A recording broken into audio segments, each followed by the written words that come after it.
Bonjour. Bonjour.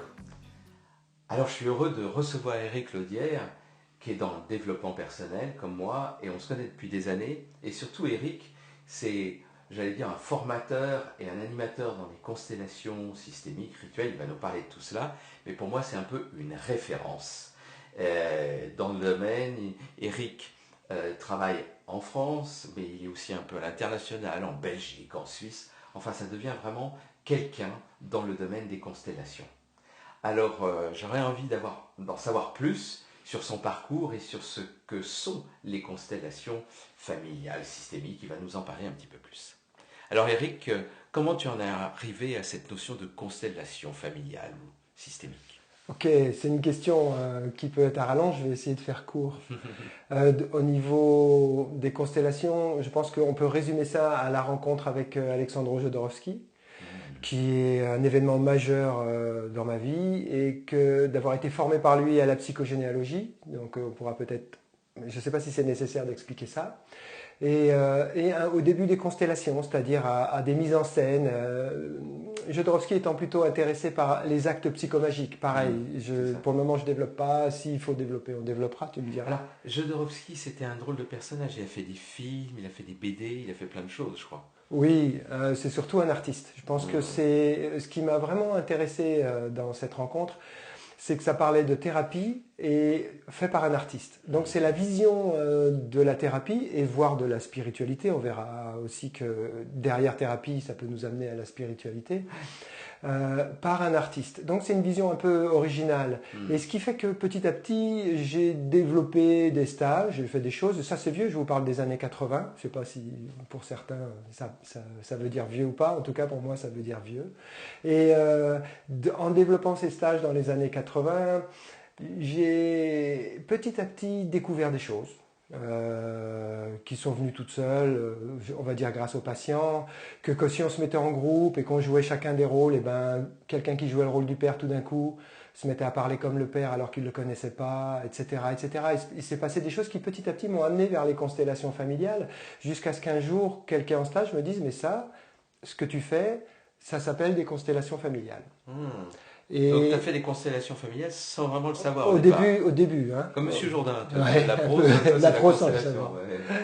Et donc après ce début-là, bien sûr qu'après ce début-là, j'ai été faire une sorte de tour de France des constellations.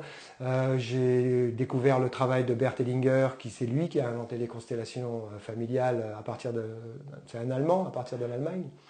Donc voilà, pour comment j'en suis venu là, par un chemin que j'appellerais le chemin de Jodorowsky, par le chemin des actes psychomagiques. Donc c'est des constellations qui ont une teneur très différente des constellations classiques, on va dire. Les classiques étant celles de M. Bert Hellinger. Alors pour toi, c'est quoi une constellation familiale ou un atelier de constellation familiale, en tout cas tel que toi tu le vis et tel que tu le fais? Ok, ça commence par quelque chose d'évident, je pense que c'est une pratique commune, c'est un travail à visée thérapeutique. Au départ, c'est un travail à visée thérapeutique qui, dans sa façon d'être travaillé, va avoir aussi des connotations éducatives, des connotations spirituelles, va avoir beaucoup d'autres implications que seulement la thérapie. Hein. C'est basé quand même sur quelque chose qui est de l'ordre de la psychogénéalogie aussi, c'est basé sur le fait que la mémoire en tant qu'être humain, et on va voir qu'elle se décline sous plein de formes, notre mémoire est source de notre bonheur et de notre malheur. Que nous sommes finalement qu'un empilement de mémoire. Si on regarde, qu'est-ce que c'est que ce corps-là? Ce corps, c'est de la mémoire. C'est de la mémoire corporelle. Eric, un ensemble de mémoire. C'est de la mémoire. Ouais. C'est ça qui veut dire. Voilà. Hein. C'est vraiment mémoire cellulaire sur mémoire cellulaire et notre psyché aussi. Notre je, moi, Eric, finalement, je suis un empilement de mémoire. C'est presque à se demander qu'est-ce qu'on est sans mémoire. Est-ce qu'on existe? Qui est Jacques sans mémoire? Ça, ce serait une bonne question. On va peut-être pas y répondre tout de suite. Et donc, on travaille là-dessus en constellation. On fait émerger cette mémoire. Et je fais exprès de dire émerger parce que quelque part, ma croyance, c'est que cette mémoire est toujours là. Elle nous conditionne d'une certaine manière. On est conditionné par notre passé, ce qui en développement personnel est un grand classique. On est conditionné par cette mémoire, c'est-à-dire qu'elle nous oriente. Le passé nous oriente dans notre futur.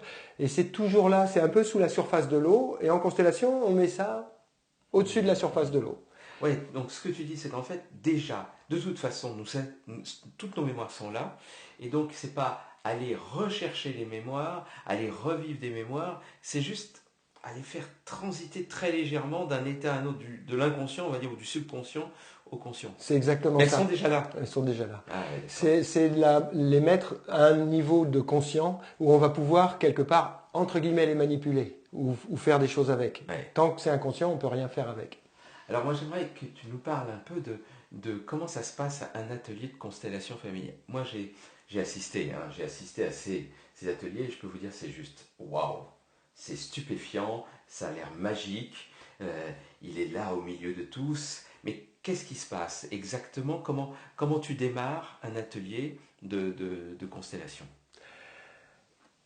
À partir de quoi et qu'est-ce qui se passe? Il y a une personne, si j'ai bien compris, qui va plus ou moins travailler. Mais ce que j'ai vu, c'est que tout le groupe travaille. Voilà. Donc, Voilà. est-ce que tu peux... Donc là, tu me retiens si je pars dans tous les sens, Ah, parce que bon, quand on commence à parler de ça, il y a tellement de choses à dire que, bon, je vais essayer d'être assez synthétique.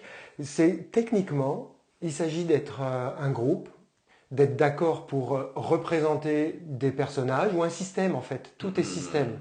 Donc le système, on va le représenter dans l'espace. En fait, c'est un peu la crèche du petit Jésus, quoi. C'est-à-dire, toi, t'es le bœuf, toi, t'es l'âne, et on fait une sorte de crèche. Hein. Et cette crèche-là va commencer à s'animer et va se positionner dans des positions qui vont déjà nous faire une sorte de dessin dans l'espace de quelque chose qui est à l'intérieur de nous. C'est-à-dire qu'à l'intérieur de nous, tout a une place. C'est-à-dire aussi bien nos morts que nos vivants, que nos mémoires ont des places dans l'espace. On a un espace psychique intérieur. Et là, ce qu'on fait, c'est que cet espace psychique intérieur, on le met dehors. Et du coup, on a déjà une vision de conflit. Enfin, ils sont face à face. On a une vision de, tiens, pourquoi ils tournent le dos à tout le monde? On a une vision de pourquoi, si j'ai fait rentrer ma libido, pourquoi ma libido dort par terre alors que ça ne devrait pas être le cas. On a déjà une photo, on commence avec une photo. Et de toutes les constellations que j'ai vues, je pense que ça c'est un trait commun à toutes les façons de travailler les constellations, c'est déjà, à travers le groupe, d'avoir une vision. Oui, parce qu'on a l'impression, si tu veux, donc il y a une personne qui va être un peu plus travaillée que les autres, au départ, mais que l'emplacement des autres dans l'espace se fait à partir... Enfin, chacun va se placer comme il pense que c'est juste, enfin, pas comme il pense, comme il ressent, c'est juste. Et moi, j'ai l'impression que c'est comme si les inconscients un peu résonnaient. Et ça parle d'inconscient collectif. Ce que je voudrais préciser, c'est que là, on est parti sur les constellations, on va dire, communes, hein, tous on a ça. Et là, la grosse différence, c'est que j'ai effectivement un gros dada sur l'intelligence collective et de s'apercevoir que l'intelligence collective guérit, que l'intelligence collective est beaucoup plus profonde et beaucoup plus puissante que notre intelligence individuelle. Et donc j'ai petit à petit surfé de plus en plus sur l'intelligence collective. Et que en même temps, c'est une intelligence non intellectuelle. Oui. C'est une intelligence de ressenti, de vécu. C'est pour ça que je parlais de résonance. Oui, c'est ça. Il s'agit vraiment d'écouter ce que j'appelle l'intelligence collective et ce que j'appelle l'intelligence même, c'est l'intelligence du corps. Il ne se parle pas de l'intelligence intellectuelle. Oui, d'accord.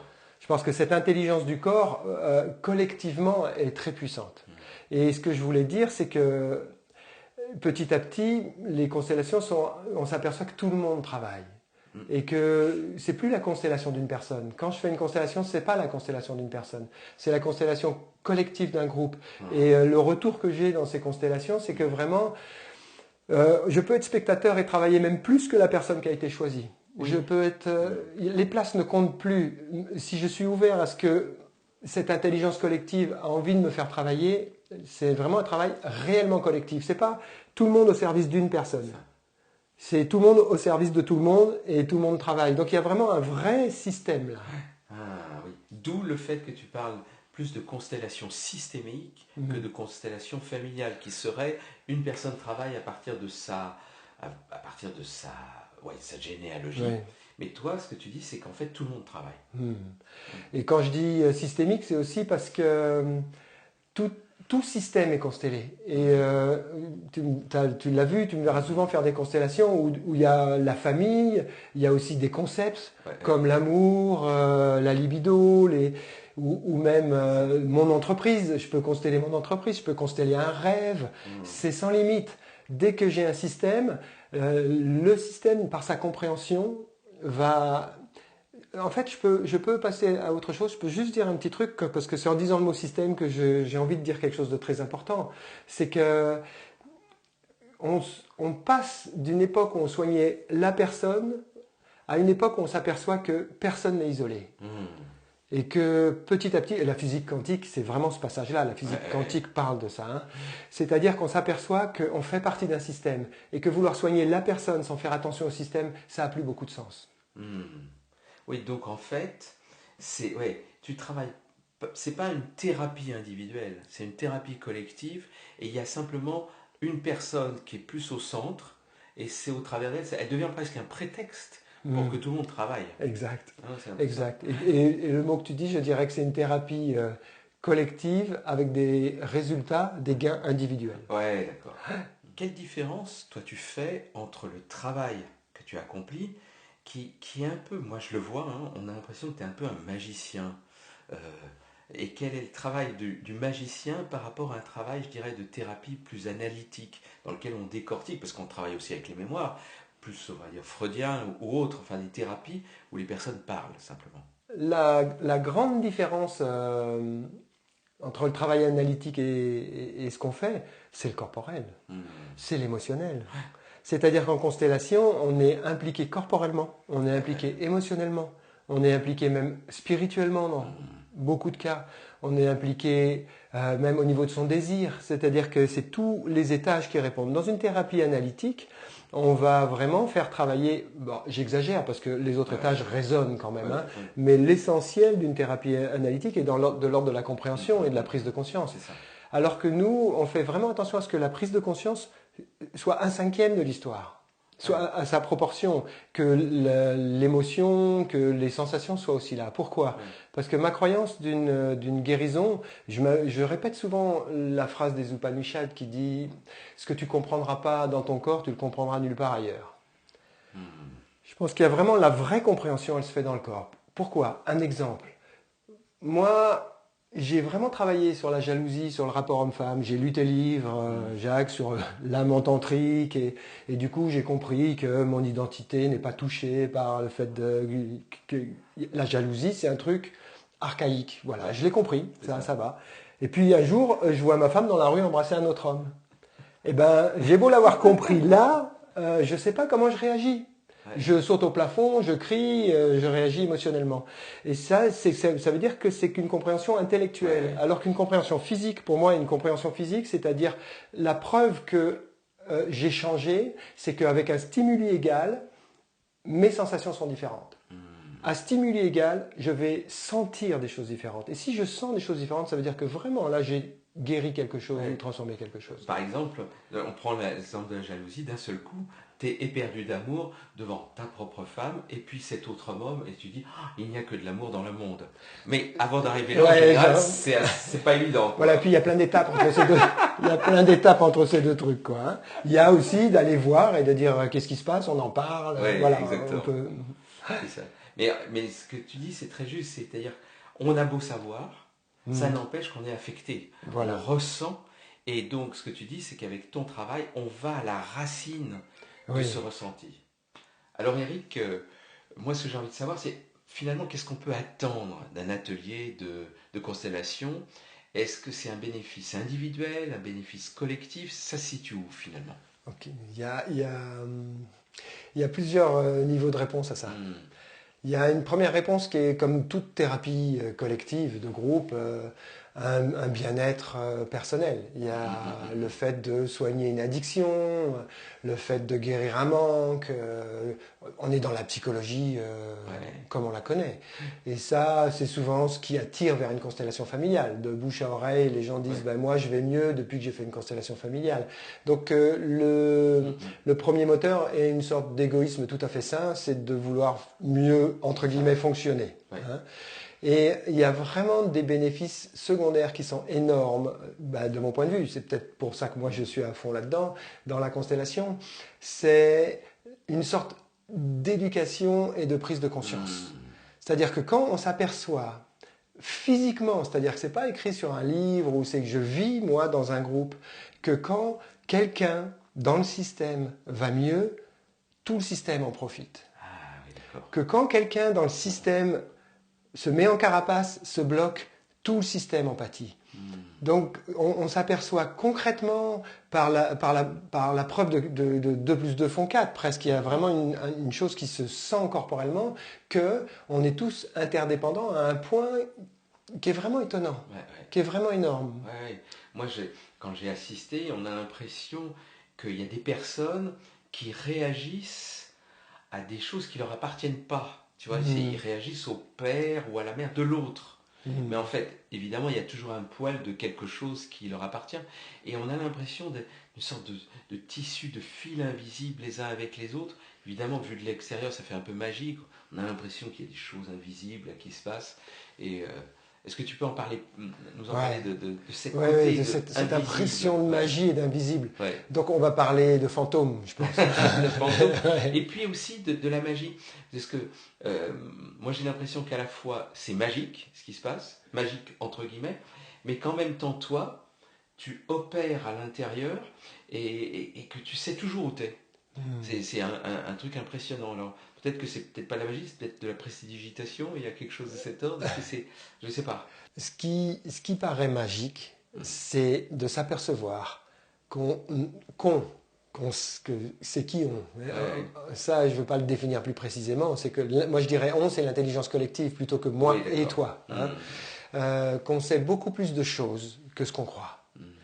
Que je prendrais pour commencer à parler de ça, puisqu'on va parler de fantômes, je voudrais une théorie assez répandue, c'est celle de Jung, qui dit qu'on est la forme de l'iceberg, qu'il y a l'iceberg sous l'eau, c'est l'inconscient, et l'iceberg au-dessus de l'eau, c'est le conscient. Et qu'on est tous des icebergs, et que plus on descend en profondeur, plus les icebergs se rejoignent. C'est-à-dire que nous sommes des individus en surface. En profondeur, par exemple, dans une même famille, on a le même inconscient familial, donc on se rejoint en iceberg.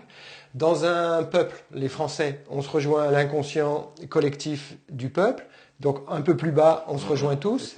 Après, les humains, après, pour les chamans, les animaux, etc., on peut remonter. Mais il y a bien, au niveau d'une profondeur, on va se rejoindre. Donc c'est comme si on descendait dans un endroit où on est tous ensemble, déjà unis. Et pas différenciés. Et on fait émerger cet endroit-là, ce qui fait qu'à cet endroit-là, l'information circule librement. C'est-à-dire que tu peux vraiment avoir des informations sur mon père, je peux avoir des informations, même si ça paraît effectivement magique et en tout cas irrationnel. C'est ça. Les fantômes. C'est le premier truc qui a été important en psychogénéalogie et c'est ce qui a fait un peu la richesse et tout l'élan vers les constellations familiales. C'est de s'apercevoir que quelqu'un peut continuer, entre guillemets, à nous habiter. Et ça peut être quelqu'un, une histoire, quelque chose, mais en tout cas qu'on est habité par quelque chose du passé. C'est-à-dire que c'est comme en décodage biologique où on dit que quelque chose qui n'est pas bien digéré, si c'est pas bien digéré, ça se transforme en maladie. D'accord ? Tu me donnes une claque, je trouve ça tellement injuste que je veux me faire un eczéma, voilà. Et c'est la même chose avec l'inconscient collectif, c'est-à-dire qu'un événement mal digéré va donner un endroit où je vais je vais enquister ça. Et ça va forcément demander à être résolu la génération suivante, à être résolu jusqu'à ce qu'un jour quelqu'un fasse une constellation et se libère. Tu avais parlé de l'exemple de quelqu'un qui avait été déporté et tout ça. Oui. Tu peux m'en parler parce que je trouvais que l'exemple était un peu simpliste, mais tellement fort qu'on comprend tout. Tu m'avais posé la question quand on discutait en venant ici que tu me disais, moi j'aime bien travailler sur l'ici et maintenant, et ça je comprends, c'est l'essentiel, de travailler sur cette présence. Et tu me demandais, et toi tu travailles sur les mémoires, mais qu'effectivement la mémoire, pour moi, c'est ce qui m'empêche d'être dans l'ici et maintenant. Et donc je travaille plutôt à dégager les mémoires qu'à apporter quoi que ce soit. Et quand je dis dégager, c'est surtout pas rejeter. Quand je dis dégager, c'est remettre à sa place. Et une mémoire, sa place, c'est où? Dans le passé. Or, nous, on a beaucoup de mémoires qui sont dans le présent. Et elles ont rien à faire là. Donc ça, c'est le gros du travail. Et du coup, dans l'exemple, c'est, imaginons, et ce qui n'est pas rare, que je veuille bien, moi, vivre dans l'ici et maintenant et jouir de cette éternité-là.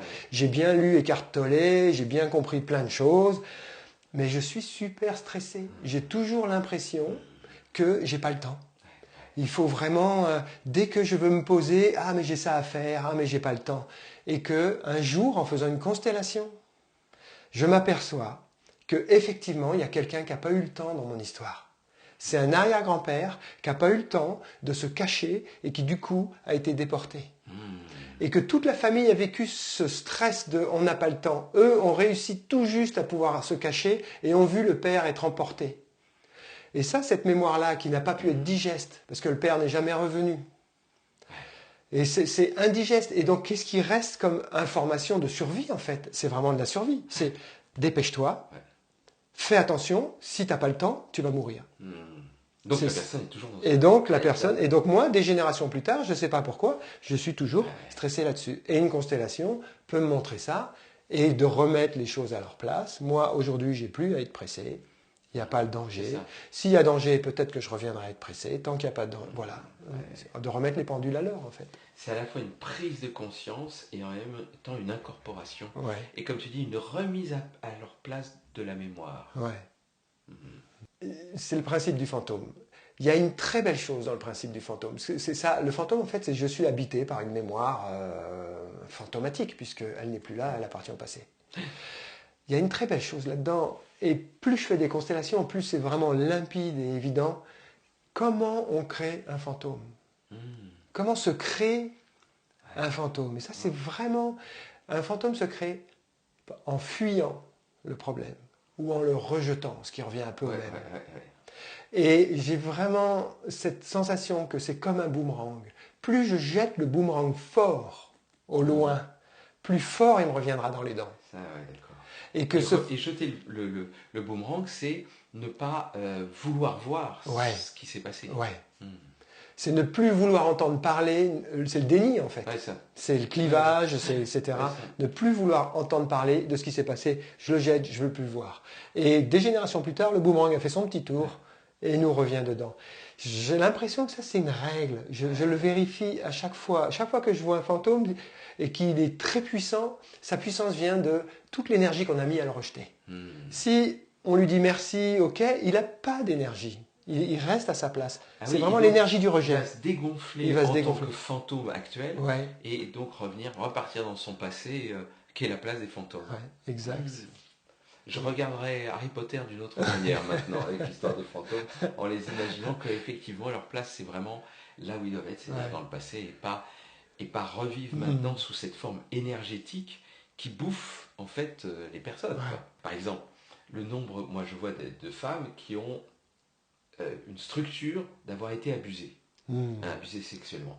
Et en même temps, elles disent, j'ai jamais, moi, de mon vivant, été abusé. On est en plein dans des mémoires. Et en même temps, quand on regarde un peu avec ça, c'est souvent la mère, la grand-mère, enfin, c'est quelque chose d'un peu plus loin, où il y a eu un gros fantôme d'abus qui a voulu être nié, caché, la honte, enfin, tout un ensemble de choses. C'est important que tu parles de la honte. C'est quelque chose qui a été transmis. Et pour bien comprendre le concept de fantôme, il faut se rappeler que le rejet, il peut être fait pour 1000 raisons. La peur, j'ai eu tellement peur à cet endroit-là que je ne veux plus en entendre parler, des mémoires de guerre, etc., des mémoires d'abus. Ça peut être la honte. Là, dernièrement, c'était une prostituée dans la famille. Et du coup, plus personne n'en parlait. C'est devenu un fantôme qui a fait que, quelque part, la personne 2 générations plus tard a vécu des choses similaires. Ça peut prendre beaucoup de formes, en fait. C'est tout ce qui va occasionner du déni et du rejet. Le rejet, ça peut être parce que j'ai honte, parce que j'ai peur, parce que ça fait trop mal. Enfin, ça se conjugue de 1000 manières, quoi. Et donc, en fait, ce que, je dirais, la leçon, même derrière les constellations, c'est que il s'agit de rien nier, tout est quelque part à accueillir, puisque de toute façon, même quand on nie, ça restera. C'est une belle leçon. Hein, Ouais. moi, c'est un peu tantrique aussi, Ouais. c'est pour ça. Mais c'est vrai que ce que j'entends, c'est que dans notre vie, si on ne veut pas transmettre des fantômes aux générations d'après, il s'agit d'aller nettoyer, hein, ce qu'on fait, qu'on dit, c'est guérir, nettoyer, mais effectivement, que tout ce qui nous embête, tout ce qui fait obstacle, eh bien, il s'agit de l'accueillir pour non pas ni le nier, ni en faire un gros machin, mais simplement qu'il reprenne sa Qui place. reprennent sa place. Et ce que tu dis, c'est la mémoire, c'est Ouais. dans le passé. Et pour toutes les personnes bon, qui vivent ce qu'ils vivent, est-ce que tu aurais un conseil par rapport justement à cette notion de mémoire, à cette notion de vécu, alors par rapport à ses parents, grands-parents, ou par rapport à ses enfants, c'est-à-dire que faire avec notre vécu finalement, avec ce que l'on a. Qu'est-ce que les constellations t'enseignent au fur et à mesure et que tu pourrais transmettre en quelques secondes, tu vois, une sorte de pépite, tu vois, que tu aurais à nous transmettre. Ah, là, enfin, ma pépite en tout cas. Ouais, Hein. Ma pépite, c'est qu'à force de faire des constellations, j'ai eu plein de vécu. Ma pépite, c'est qu'à force de faire des constellations, j'ai traversé des vies et des vies et des vies différentes. J'ai représenté des femmes, j'ai représenté des enfants, j'ai représenté des bourreaux, j'ai représenté des victimes. Et à chaque fois dans mon corps, j'ai pu vivre des vies avec leurs difficultés, avec leur bonheur. Et plus on fait ça, la pépite, c'est de ne pas prendre tant au sérieux que ça notre histoire. La pépite, c'est que oui, j'ai des blessures. Oui, tu as des blessures. Oui, vous avez des blessures. Oui, on est tous avec des histoires. Et est-ce que corporellement, parce que la pépite, intellectuellement, on est tous bien d'accord que si on pouvait se détacher rien qu'en réfléchissant, on le ferait. Je vais peut-être citer, je crois que c'est Romain Gary qui a dit ne prends pas la vie trop au sérieux. De toute façon, tu n'en sortiras pas vivant. Ouais. Donc cette histoire de ne pas en sortir vivant, il y a un côté qui relativise. Et voilà, la pépite, je pense que c'est la relativité. Et la relativité avec l'empathie. Ouais. Parce qu'il ne s'agit pas juste de dire c'est pas de la négation. Non. C'est pas ma vie ne vaut rien, ma vie est précieuse, ma vie est magique. Ta vie est précieuse, ta vie est magique. Je ne suis pas dans de dévaloriser cette vie-là. Mais je suis juste de dire qu'il n'y a pas tellement de différence. Dans mon inconscient, toutes les vies sont ensemble. C'est un grand tissage. Waouh. Voilà. Et ça, c'est une pépite. Ah ouais, ça c'est une super pépite. Ça tranquillise. Merci Eric, merci de nous transmettre cette information sur les constellations et cette pépite. Au revoir. Au revoir.